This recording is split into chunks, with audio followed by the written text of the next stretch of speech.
Now, your Chris 6 weather forecast with Chief Meteorologist Dale Nelson.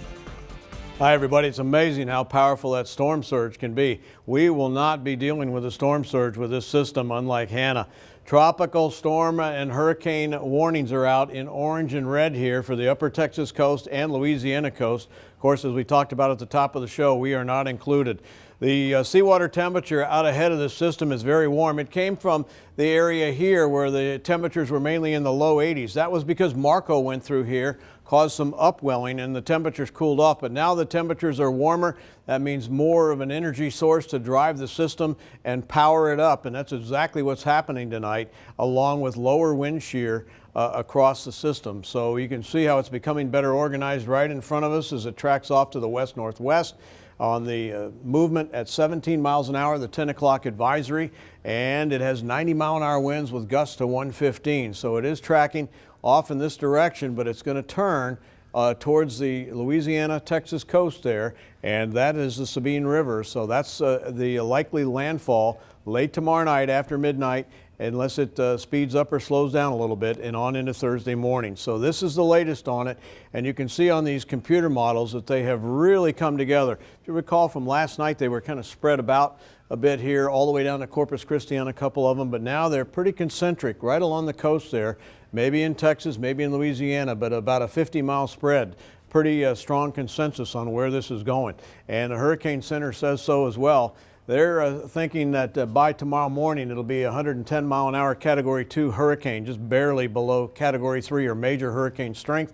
That'll happen tomorrow night about this time with 120-mile-an-hour winds before it makes landfall then late tomorrow night. Of course, meteorologist Sharon Ray will be here with 6 News at sunrise for the latest developments on this. And if you're interested in it or concerned about it, you definitely should watch. And then also this latest track, you can see how the cone of uncertainty is really narrowed, so they're getting pretty sure about this.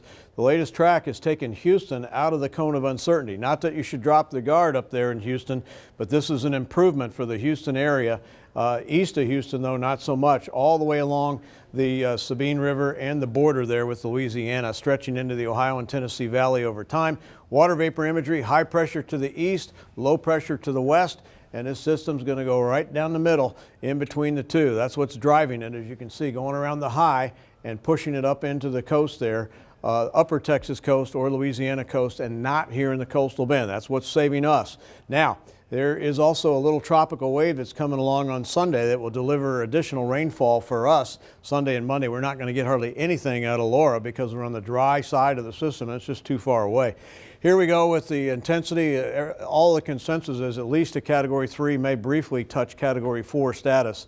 For us, we're looking at a high rip current risk as we watch the storm carefully and closely. A long period swells coming in means higher than normal water on area beaches at high tide the next couple of nights. You always want to be vigilant in keeping up with this. The radius of tropical storm and hurricane force winds is far removed from our area, but not theirs. The future tracker shows again, we'll see some isolated showers here around noon tomorrow and into the afternoon as the storm works northward. The real heavy rains will be in southeast Texas and Louisiana. We'll be left high and dry here by Thursday morning. All right, rainfall amounts 6 to 10 inches in this yellow area right here, maybe more in some spots. We'll be left around an inch. Check that, a ½ inch or less here in the coastal bend. The further west you go, the less there'll be. Really not going to be very much between now and this time on Thursday night. So I don't know why that water temperature popped up again there, but that's gone by the wayside. The highs tomorrow look like this. We'll be up to 96 degrees, 92 in Port Aransas, 100 degrees in George West. And as far as the 7-day forecast, it looks like this. 76 tonight, 96 with isolated showers tomorrow, 78 and 98. What a day on Thursday.